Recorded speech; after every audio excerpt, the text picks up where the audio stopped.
Ja, de bedoeling is dat we de maaltijden, het doosje binnenbrengen in de keuken en indien nodig in de koelkast zetten. Iedere klant wil dat niet zo graag, dat die vreemde meneer met die maaltijden in de koelkast kijkt, maar er zijn dus adressen waar ik het wel doe. Waar we moeten op letten is, ten eerste hebben we 2 mappen. 1 map met in en 1 map met uit.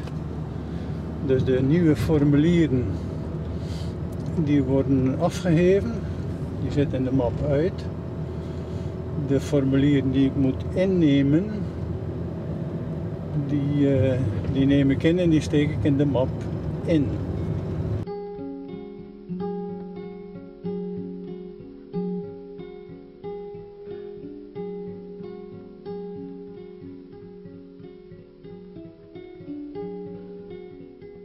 De mensen zijn altijd blij als je komt.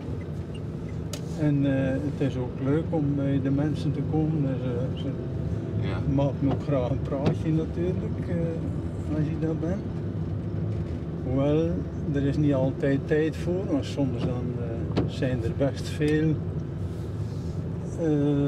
afleveringen. En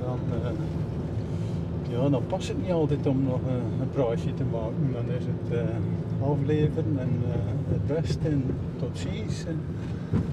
Het is natuurlijk gemakkelijk, hè? Ja. Dat is altijd gemakkelijk. Maar vanmorgen zat ik er wel een beetje mee, want ik ben net thuis. Ja, Ik dacht, ik dacht die weg geweest, hè? Ik was niet op de hoogte hoor. Dat je, nee, ik heb gisteravond nog gebeld.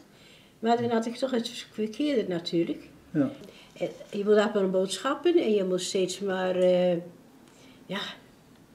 En dan ga je erom en dan kan je een beetje hier op je eentje gaan eten.